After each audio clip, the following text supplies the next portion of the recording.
I love ThoughtWorks. It's my favorite company. And I'm sure you're very proud to be ThoughtWorkers. I'm very proud to know you. So I wanted to start with a video that gives you a sense of the problem that we are trying to tackle.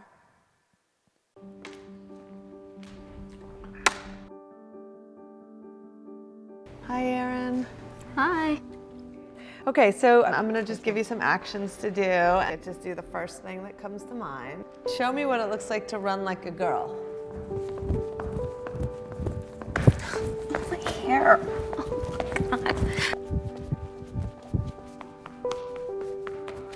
Show me what it looks like to fight like a girl. Now throw like a girl. Aww. My name is Dakota, and I'm 10 years old. Show me what it looks like to run like a girl. Throw like a girl. Fight like a girl. What does it mean to you when I say run like a girl? It means run fast as you can. So do you think you just insulted your sister? No. I mean, yeah, insulted girls, but not my sister. Is like a girl a good thing? Actually, don't know if it's a bad thing or a good thing. It sounds like a bad thing. It sounds like you're trying to humiliate someone.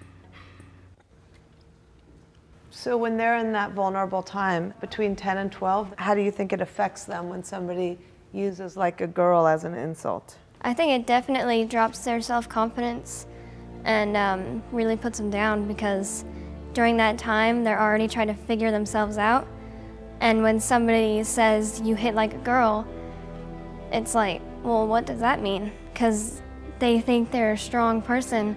It's kind of like telling them that they're weak and they're not as good as them. And what advice do you have to young girls who are told they run like a girl, kick like a girl, hit like a girl, swing like a girl? Keep doing it, because it's working. If somebody else says that running like a girl or kicking like a girl or shooting like a girl is something that you shouldn't be doing, that's their problem. Because if you're still scoring and you're still getting to the ball on time and you're still being first, you're doing it right. It doesn't matter what they say. I mean, yes, I kick like a girl and I swim like a girl and I walk like a girl and I wake up in the morning like a girl because I am a girl. And that is not something that I should be ashamed of. So I'm going to do it anyway. That's what they should do. If I asked you to run like a girl now, would you do it differently? I would run like myself. Would you like a chance to redo it? Yeah.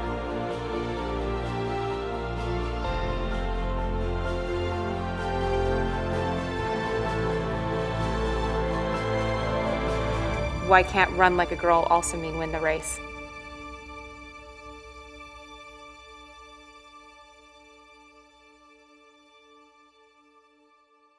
So I was lucky. I was born in merit, and my parents brought me up to think that like a girl was to be awesome. I grew up fixing engines, I rode motorbikes, there was nothing that I couldn't do. I grew up thinking I wanted to build environmentally friendly airplanes. I came to the United States, I did a PhD, I was in a PhD program for aerospace engineering. I got to work in the company that I always wanted to work at, building unmanned aerial vehicles. And at that time, the Iraq War started, and I really had to step back and wonder if that was what I had truly dreamt about. And I found that I actually wanted to tackle a bigger problem. And I was very puzzled that even in a country like United States, which is a very developed country, like a girl didn't mean something good. And so I wanted to study that a little bit more, and I started digging into the data. And what I found was that even today, there are 150 countries in the world that legally discriminate against women. And there are about 193 countries, so that's 76% of the world. And there's something known as the global gender inequality gap. And it's very, very high in sub-Saharan Africa, which is 28 countries, but it's also very high in South Asia. And half of the world's population lives in India and China, So that does mean that there are lots and lots of girls and women who do not live up to their full potential. And the interesting thing is the World Economic Forum just released a report saying that this gap is increasing primarily because there are not enough women going into technology, and technology is such a powerful force and a level playing field. And so I decided to start Technovation. We were formerly called Iridescent. We changed our name. And the mission is to bring the world's most cutting-edge technologies, the most powerful levers that we know, in the hands of the most underserved communities. Girls and women are a big part of that. And the idea is that we want them to solve problems in their worlds because they know best, and to use the most amazing tools that they have. And so we've been running for 14 years. We operate in more than 100 countries, and we reached about 150,000 participants. The model is we lean on people like you to be mentors who support girls and women and families to find problems in their community and to learn to use the most cutting-edge technology of their time. And so here are some examples of prototypes that our participants have created. And some of my favorite ones are this one on the top left. A Palestinian mom and her daughter trained an image recognition model on children's drawings to try to see if children were suffering from abuse or bullying. The one on the bottom left has been developed by a girl. It's an image recognition app that helps farmers identify invasive weeds in their crops. The one in the middle is a Bolivian mom and her 2 sons who wanted to take away the invasive weed, which is in Lake Titicaca in Bolivia. And they trained an image recognition model to basically identify the weed and have a vacuum actually suck it out. And the one on the top right, there are 2 orphans from an orphanage in Chennai.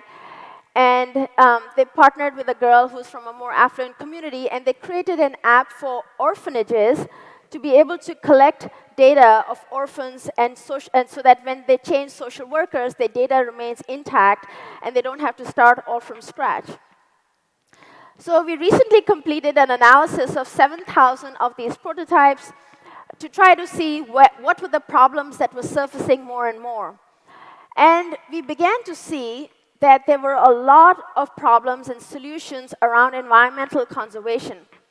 And that made us pause a bit, because we are not an environmental conservation organization.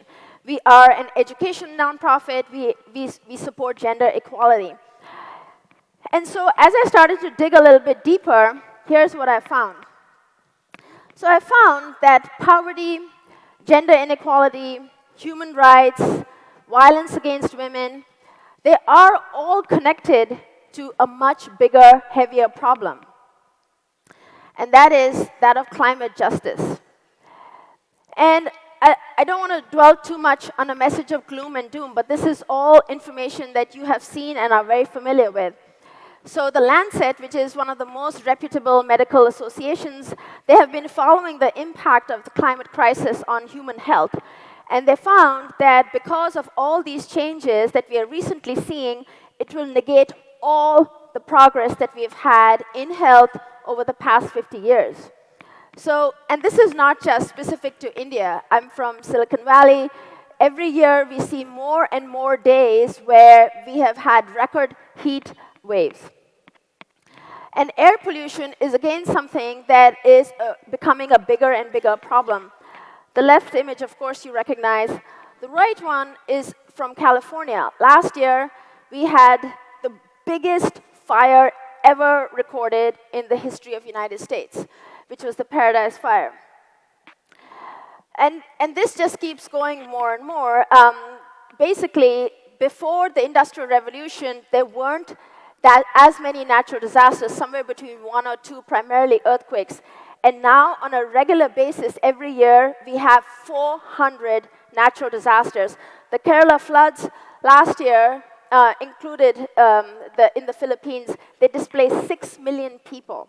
And these are numbers that we don't know how to relate to because we're like, this is not really my problem. And so this was a question for me and us as an organization. Do we begin to tackle this new giant that is looming?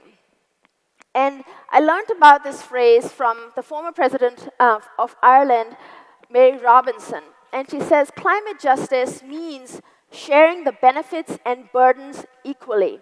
And there's a very powerful phrase by a philosopher and scientist from South Africa, Dr. Yvette Abrahams. And she says, the women farmers in Africa say, the white man stole our weather, because they can no longer predict when the rains are going to come, when the droughts are going to come, when they should plant their crops, and they're not able to feed their families. And so the developed world has caused a lot of this problem, and the most vulnerable communities, which are women and children, are facing the brunt of it today. And so this is a powerful phrase from Kumi Naidoo, who is the current Secretary General of Amnesty and the first African head of Greenpeace. And he says, the struggle to avoid catastrophic climate change, the struggle to ensure human rights, gender equality, anti-poverty, and so on, must, can, should be seen as two sides of the same coin. And so, as an organization, we are embarking on our strategic plan for the next 5 years, and it's an opportunity for us to think, do I do what we have been doing for the past 14 years, which is to empower girls and women and introduce them to technology? Or do I recognize that the world is changing, the target has shifted, and the problem has become heavier? I really resonate with your theme, Scale the Art of Heavy Lifting, because scaling is not that hard. You can multiply it X times something, and you can do something. But if you really want to make a huge impact in the world, your load has to be heavy. If you set your target too short, your impact in the world, you can probably scale it. Instagram, it reaches billions of people, but I don't know how many big, heavy problems Instagram is solving, right? And so I feel that it is my moral responsibility, and all of us, we are incredibly privileged. We have education, that we have to do something. We cannot just wait for the governments and others to tackle this problem. The good news is this, that there is a ton of data to show that when you empower women, amazing things happen. And here are just some numbers. So this is a report McKinsey came out with, just studying the impact educating girls and women in India could have. It could add $770 billion over the next 5 years, almost doubling the GDP growth rate. And then this is something interesting. There's a project called Project Drawdown that analyzes 80 different strategies of reducing carbon dioxide emissions. And educating girls is number 6, way ahead of electric vehicles. Can anyone guess what number electric vehicles is at? 26. And so educating girls and women is the best thing a nation can do. And the last thing is, I believe that technology, especially technologies like AI, can really help leapfrog a lot of these deeply rooted problems in society. And just as Africa kind of completely leapfrogged landlines, I think AI can help us really make massive progress in some of these very, very big, heavy problems. And so we launched the Technovation AI Family Challenge last year. We did not know how it would be received. The idea was low-income, very, very underrepresented groups as a family would find problems in their community and would create AI-based prototypes to tackle them. And when we launched it, we were stunned by the reception we had. We had refugee camps from Somalia, Ethiopia, Cameroon, Bolivia, Pakistan, Coimbatore, just totally embraced, because they're like, we all have smartphones, we all know that it's running AI, but I do not know how it works. And so thank you for bringing this opportunity to us. And so this year, we are expanding the program, and we recognized that there was a big component that was missing, and that was mentors. A lot of the sites did not have access to technical knowledge, and this year we are launching the world's largest AI mentoring program, and we would love thought workers to be part of it. So I wanted to play just a short video that shows you how the program runs so that you have a sense of what this would be like.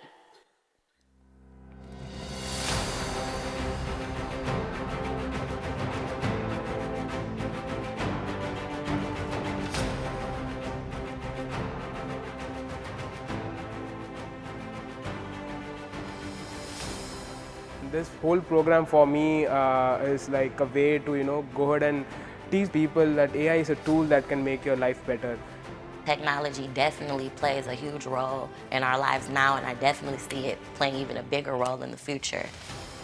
The AI Family Challenge program is a multi-week course that immerses youth and their families all around the world in understanding AI, what it is, how it's used, and think about what problems in our community could AI solve for us.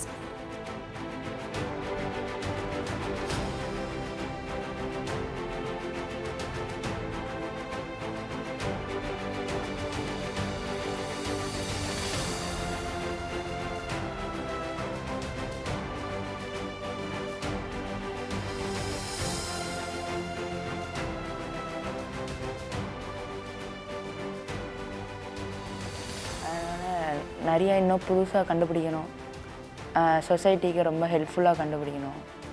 The more we know about artificial intelligence, the more impact we can make on the community.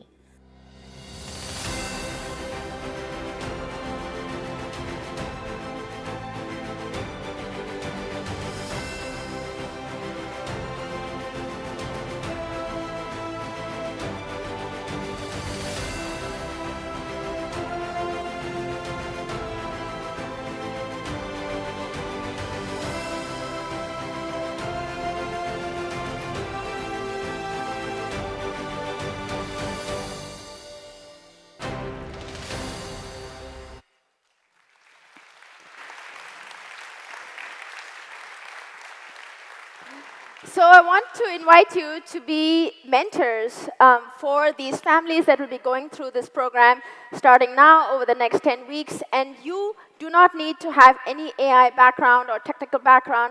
You only need to have courage to say, I don't know, let's find out together. And I promise you, it will be the most powerful thing you'll ever do in your lives. And talking about the art of heavy lifting, if 1,500 thought workers were to mentor 5 participants each year over the next 5 years, you would collectively reach 375,000 participants who would never have had this opportunity, but would now be empowered to use AI for good, for gender equality, for climate justice, for advancing the nation.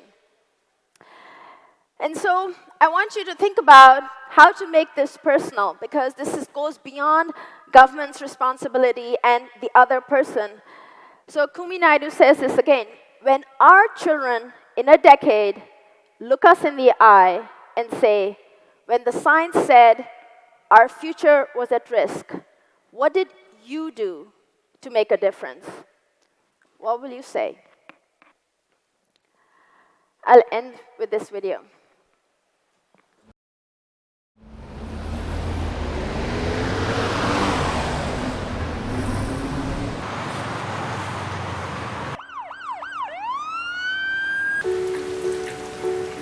I am not a statistic. I am not a Barbie girl. I am not afraid to fail. The air quality in certain areas. I am a steward of my community. Proposing that we create an app to help the community. I am hope for my generation. I am a role model. I am guided by my aspirations. I am driven by my imperfections. I am defined by my perseverance. I will innovate. I will lead. I will inspire. What will you do?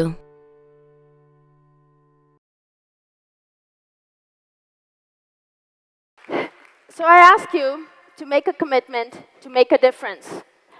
I cannot do this alone. You cannot do this alone, but we can do this together. And so I want to say, I'm fired up and I'm ready to go. Are you fired up? Are you ready to go? Thank you. So I would invite you to, you can email me and say, it's tara@technovation.org, and you can say, I am fired up, I am in. And if you are feeling even more inspired, I would recommend signing up as a mentor on our mentor training site, and you can learn much more about us on our website. So thank you, everyone.